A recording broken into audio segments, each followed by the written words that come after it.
Zampa మరి Zampa ఉంటారా పక్కానా నమ్మొచ్చా? నాకు డౌటే. 4 రోజులు హాలిడేస్ ఉన్నాయి వరుసగా. నాకు తెలిసి వీళ్ళు అటు ఇటు పోయే బ్యాచ్. ఉంటారా? ఏ గుర్తు మనది? పక్కానా? మన రాజశేఖర్ కోటేసిండ్రా? అరే మీరు కాదురా భయ్, వాళ్ళు. రాజశేఖర్ కోటేసిండ్రా, మొన్న కేసీఆర్ గారు కోటేసిండ్రా? ఎట్లుంది మరి కాంగ్రెస్ ప్రభుత్వం? బాలేదా? కరెంటు పోతుందా రోజు? 6 గ్యారెంటీలు ఏంటో తెలుసా మీకు? 6 గ్యారెంటీలు అంటే ఏంటంటే, ఒక గ్యారెంటీ ఇన్వర్టర్, 2వ గ్యారెంటీ జనరేటర్, 3వ గ్యారెంటీ క్యాండిల్ లైట్లు, 4వ గ్యారెంటీ టార్చ్ లైటు, 5వ గ్యారెంటీ పవర్ బ్యాంకు, 6వ గ్యారెంటీ ఛార్జింగ్ బల్బు. ఇవన్నీ పెట్టుకుంటేనే కాంగ్రెస్ ఉంటే కరెంట్ ఉండదు, కాంగ్రెస్ ఉంటే కరెంట్ ఉండదు అనే మాట పదే 5 నెలలు మొత్తం ఆనాడు 5 నెలల కిందట ఎలక్షన్లకు చెప్పినాం. మీరు నమ్మిండ్రు, ఓటేసిండ్రు. హైదరాబాద్ లో ఒక్క సీటు కూడా కాంగ్రెస్ కి ఇవ్వకుండా అన్ని సీట్లు కేసీఆర్ గారికి ఇచ్చినందుకు ముందుగా మీ అందరికీ నా శిరస్సు వంచి హృదయపూర్వకంగా ధన్యవాదాలు, నమస్కారాలు. అందులో ముఖ్యంగా మల్కాజ్గిరిలో రాజశేఖర రెడ్డి గారికి 50,000 ఓట్ల మెజారిటీ ఇచ్చినందుకు మీ అందరికీ శిరస్సు వంచి నమస్కారం. మరి ఈరోజు పార్లమెంట్ ఎలక్షన్లు వచ్చినాయి. పార్లమెంట్ ఎలక్షన్ రాగానే కొంతమంది మాట్లాడతారు, ఏమని? అన్నా పార్లమెంట్ కదా, ఇట్లా బీఆర్ఎస్ పాత్ర ఏముంటది, బీఆర్ఎస్ ఎందుకు ఓటేయాలి అని మాట్లాడతారు. ఎందుకు ఉండాలి బీఆర్ఎస్ ఎంపీలు అని మాట్లాడతారు. మీకు ఒక 4-5 కారణాలు నేను చెప్తాను ఎందుకు ఉండాలి అని. మొట్టమొదటిది, కేసీఆర్ గారు 2001లో టిఆర్ఎస్ అనే పార్టీ పెట్టినప్పుడు ఆ రోజు సార్ ఒక మాట అన్నారు, మన తెలంగాణను మనం సాధించుకోవాలంటే, మన రాష్ట్రం మనం తెచ్చుకోవాలంటే పార్లమెంట్ లో మనం శాసించే పరిస్థితి ఉండాలి, మనం కొట్లాడి తెలంగాణ తెచ్చుకోవాలి, కాబట్టి మీరు నాకు ఎంపీలు గెలిపియండి అన్నారు. కేసీఆర్ ఆ మాట అనగానే ఆ రోజున రాజశేఖర రెడ్డి గారు, చంద్రబాబు నాయుడు గారు ఏమన్నారంటే, కేసీఆర్ గారి పార్టీ ఒకవేళ తెలంగాణలోని అన్ని సీట్లు గెలిచినా, 17 గెలిచినా, ఢిల్లీలో బిల్లు పాస్ కావాలంటే పార్లమెంట్ లో 272 మంది మద్దతు ఉండాలి కదా, మరి ఎట్లా చేస్తాడు కేసీఆర్ తెలంగాణ అని చెప్పి ఆ రోజు హేళన చేసుకుంటా, ఇన్సల్ట్ చేసుకుంటా మాట్లాడింది. కానీ ఏం జరిగింది మరి? 2004లో ఆనాడు 5 ఎంపీలు గెలిచినాం మనం. కానీ ఈ 5 ఎంపీలతోనే పంచపాండవుల్లాగా కేసీఆర్ ఢిల్లీకి వేయిండు, 32 పార్టీలను ఒప్పించి మెప్పించి రాశి కంటే వాసి ముఖ్యమని మంది ఎంతమంది అన్నది కాదు, ఒప్పించే దమ్ముందా లేదా అని చెప్పి 272 మందిని ఒప్పించి తెలంగాణను 2014లో తెచ్చిన నాయకుడు కేసీఆర్ గారు అనే మాట నేను మీకు గుర్తు చేస్తా ఉన్నా. ఎందుకు ఉండాలి బీఆర్ఎస్ ఎంపీలంటే అందుకు ఉండాలి. ఎందుకంటే కాంగ్రెస్ ఎంపీలైనా బీజేపీ ఎంపీలైనా వాళ్ళ పరిస్థితి ఏంది? రాహుల్ గాంధీ, నరేంద్ర మోడీ ఏం చెప్తే అది చేస్తారు. ఉస్కో అంటే ఉస్కో, డిస్కో అంటే డిస్కో, ఊటో అంటే ఊటో, బయటో అంటే బయటో. అంతకు మించి తెలంగాణ గురించి తెగించి కొట్లాడే దమ్ము వాళ్ళకు ఉండదు. ఎట్లా అంటారా? ఇప్పుడు నాకున్న ఇన్ఫర్మేషన్ ఏంటంటే, జూన్ 2 తారీఖు తర్వాత, అంటే తెలంగాణ ఏర్పడి 10 ఏళ్లు నిండుతుంది ఈ జూన్ 2వ తారీఖు. జూన్ 2 తర్వాత కేంద్ర ప్రభుత్వం ఆలోచన చేస్తున్నదని సమాచారం. 10 ఏళ్లు ఉమ్మడి రాజధానిగా ఉన్న హైదరాబాద్ ను రేపటి రోజున కేంద్ర పాలిత ప్రాంతం చేసి తన గుప్పిట్లో పెట్టుకోవాలి, యూనియన్ టెరిటరీ చేయాలని భారతీయ జనతా పార్టీ, అదేవిధంగా ఇప్పుడున్న కేంద్ర ప్రభుత్వం ఆలోచన చేస్తా ఉన్నది. మరి రేపు కేంద్ర పాలిత ప్రాంతం అయితే ఏమైతుందంటే, హైదరాబాద్ లో మీకు ఒక చిన్న విషయం చెప్తా.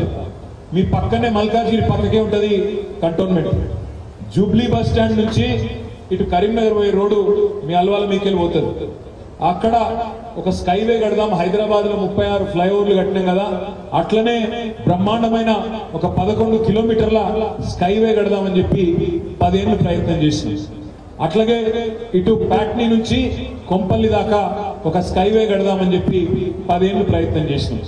కానీ మధ్యలో ఉండే కంటోన్మెంట్ ఏరియాలో ఏవైతే డిఫెన్స్ ఏరియాలు రక్షణ శాఖ భూములు ఉన్నాయో, డిఫెన్స్ వాళ్ళ మిలిటరీ వాళ్ళ భూములు ఉన్నాయో వాళ్ళు ఇవ్వవలసింది కేవలం 100 ఎకరాలు. మనం రోడ్డు విస్తరించి రోడ్డు వైడెన్ చేసి స్కైవే కట్టాలంటే వాళ్ళ ల్యాండ్స్ కొన్ని ఎఫెక్ట్ అవుతున్నాయి. 10 ఏళ్ళు అడిగినాం, ఇంచు జాగియలే.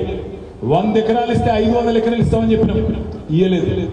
ఎందుకు చెప్తున్నా ఈ మాట అంటే, కేంద్ర పాలిత ప్రాంతం కింద హైదరాబాద్ అయితే ఇక్కడ ఒక చిన్న మోరీ కట్టాలన్నా, చిన్న నాలా కట్టాలన్నా, చిన్న రోడ్ వేయాలన్నా మన జుట్టు తీసుకుపోయి ఢిల్లీ చేతులు పెట్టినట్టు అవుతుంది. ఒక చిన్న పని కూడా చేసుకునేందుకు అవకాశం ఉండదు. దానికి ఉదాహరణ ఎట్లా అయితే మీ మల్కాజ్గిరి నియోజకవర్గంలో, మీ కంటోన్మెంట్ నియోజకవర్గంలో భూములు ఇవ్వకుండా మనల్ని కేంద్ర ప్రభుత్వం ఆగం చేసిందో అదే ఉదాహరణ. రేపు కేంద్ర పాలిత ప్రాంతం కింద హైదరాబాద్ అయితే హైదరాబాద్ లో అభివృద్ధి ఆగిపోతుంది. ఒక కొత్త రోడ్ వేయనియరు, ఒక మోరి గట్టనియరు, ఒక్క మనిషిని రాష్ట్ర ప్రభుత్వాన్ని పని కూడా చేయనియరు. మరి దాన్ని అడ్డుకోవాలంటే ఈ గులాబీ కండువా పార్లమెంట్ లో ఉండాలి. ఈ రాగిడి లక్ష్మారెడ్డి గారు రేపు పార్లమెంట్ లో ఉండాలి. ఎందుకంటే అడగందే అమ్మ కూడా పెట్టదు. ఇప్పుడు మీకు ఆకలి అవుతుంది అనుకో, అమ్మ ఆకలి అవుతుంది అన్నం పెట్టు అంటేనే పెడుతుంది, అంతేగాని లేకపోతే అమ్మ కూడా ఆకలి తెలుసుకొని ఆటోమేటిక్ గా పెట్టదు. అడగందే అమ్మ కూడా పెట్టది. మరి కేంద్రంలో ఉన్నదేమో సవతి తల్లి, అది మామూలు అమ్మ కూడా కాదు, సవతి తల్లి. మరి సవతి తల్లిని కొట్లాడాలి, 4 ప్రాజెక్టులు తెలంగాణకు కావాల్సినవి రావాలంటే బీజేపీ వాళ్ళతోని కాంగ్రెస్ వాళ్ళతోని చేత కాదు, వాళ్ళ వల్ల కాదు. ఎందుకంటే వాళ్ళు ఢిల్లీ గులాములు. మళ్ళా కావాలంటే ఇదే గులాబీ కండువా ఎగరాలే, ఖచ్చితంగా పార్లమెంట్ లో మన గొంతు మోగాలే. అక్కడ రాగిడి లక్ష్మారెడ్డి గారు రేపు మల్కాజ్గిరి నుంచి కొట్లాడాలి. అవసరమైతే గల్లా వట్టి నిలదీసి మాకు రావాల్సింది మాకు ఎందుకు ఇయ్యవు అని నిలదీసే ధైర్యం ఉండాలంటే కేసీఆర్ సైనికులు ఉండాలి తప్ప కాంగ్రెస్ బీజేపీ వాళ్ళతోని ఊదు గాలది, పీరిలేవది, గందుకుండాలి మనోళ్ళు. 3వ మాట, ఇవాళ మోడీ ప్రభుత్వం రిజర్వేషన్లను రద్దు చేసి ఆలోచన చేస్తా ఉంది. ఎస్సీ రిజర్వేషన్లు, ఎస్టీ రిజర్వేషన్లు, బీసీ రిజర్వేషన్లు, మైనారిటీ రిజర్వేషన్లు, అగ్రవర్ణాల్లో ఉండే పేదల రిజర్వేషన్లు, అగ్రవర్ణాల్లో ఉండే పేదల రిజర్వేషన్లు కూడా రద్దు చేయాలి. అవసరమైతే రాజ్యాంగమే తీసవతల బారేయాలనే ఆలోచన మోడీ ప్రభుత్వం చేస్తున్నది. మరి రద్దు చేయనా రిజర్వేషన్లన్నీ? అగ్రవర్ణాల పేదల రిజర్వేషన్లు, బీసీ రిజర్వేషన్లు, ఎస్సీ రిజర్వేషన్లు, ఎస్టీ రిజర్వేషన్లు రద్దు చేయనియా ఉండాలా? ఆవాజ్ नहीं सुनाई दे रहा? ఉండాలనా పోవాలనా? ఉండాలనా? ఉండాలంటూ చేయలేవట్టు. ఉండాలి అనుకున్నటోళ్ళు రేపు వాళ్ళని కొట్లాడాలంటే ఈ గులాబీ కండువా ఉండాలి, ఈ రాగిడి లక్ష్మారెడ్డి గారు పార్లమెంట్ ఉండాలి. ఎందుకంటే కాంగ్రెస్ తోని బీజేపీ కొట్లాడే పరిస్థితి లేదు. మీరు ఒక్క మాట ఆలోచించండి, కాంగ్రెస్ పార్టీ ఈ భారతదేశంలో ఎక్కడెక్కడైతే ప్రభుత్వాల్లో ఉండేనో అక్కడక్కడ బీజేపీ పోయి అల్కగా వాళ్ళని ఉడగొట్టింది, వాళ్ళ ప్రభుత్వాలను పడగొట్టింది. కర్ణాటకలో గాని, మధ్యప్రదేశ్లో గాని, గోవాలో గాని ఎక్కడెక్కడ కాంగ్రెస్ ప్రభుత్వం ఉండేనో అక్కడక్కడ అల్కగా పడగొట్టింది. అదే కేసీఆర్ ప్రభుత్వాన్ని పడగొట్టే ప్రయత్నం చేసింది తెలంగాణలో, మన 4 ఎమ్మెల్యేలను కొనుగోలు చేసి. అదే విధంగా మమతా బెనర్జీ ప్రభుత్వాన్ని బెంగాల్లో పడగొట్టే ప్రయత్నం చేసింది. జార్ఖండ్ లో హేమంత్ సోరెన్ ప్రభుత్వాన్ని పడగొట్టే ప్రయత్నం చేసింది. అదే విధంగా తమిళనాడులో స్టాలిన్ గారి ప్రభుత్వాన్ని పడగొట్టే ప్రయత్నం చేసింది. ఢిల్లీలో కేజ్రీవాల్ ప్రభుత్వాన్ని పడగొట్టే ప్రయత్నం చేసింది. బీజేపీ ఎక్కడెక్కడైతే కాంగ్రెస్ ప్రభుత్వం ఉండేనో అక్కడనేమో అల్కగా పడగొట్టగలిగింది. కానీ ఎక్కడెక్కడైతే గట్టి లీడర్లు ఉండేనో, కేసీఆర్ లాగా, కేజ్రీవాల్ లాగా, స్టాలిన్ లాగా, మమతా బెనర్జీ లాగా, హేమంత్ సోరెన్ లాగా అక్కడ బీజేపీ ఆటలు సాగలేదు. ఈ మాట ఎందుకు చెప్తున్నా అంటే, ఎందుకు ప్రాంతీయ శక్తులు బలంగా ఉండాలి, ఎందుకు లీడర్లు గట్టిగా ఉండాలంటే రాహుల్ గాంధీతోని మోడీని కొట్లాడే దమ్ము ఆయనకు లేదు. రాహుల్ గాంధీ వాళ్ళకి కాదు. అందుకే మిమ్మల్ని నేను ప్రార్థించేది, మిమ్మల్ని రిక్వెస్ట్ చేసేది, ఇక్కడికి వచ్చిన బంద్ కరో ఫోన్, గతగానం ఫోన్ నుండి బయటకు రాదు. నేను మిమ్మల్ని అందరిని అడిగేది ఏంటంటే, ఈ 5 నెలల్లో కేసీఆర్ ప్రభుత్వం దిగిపోయిన తర్వాత 5 నెలల్లో మీ అందరు నేను ఒక్కడే ప్రశ్న అడుగుతా, సిన్సియర్గా చెప్పండి, సిన్సియర్గా సమాధానం చెప్పండి. కేసీఆర్ ప్రభుత్వం ఉన్నప్పుడే బాగుండే అనుకునేటోళ్ళు ఒక్కసారి చేయలేవట.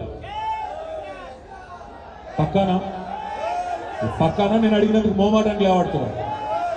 అయితే థ్యాంక్ యూ.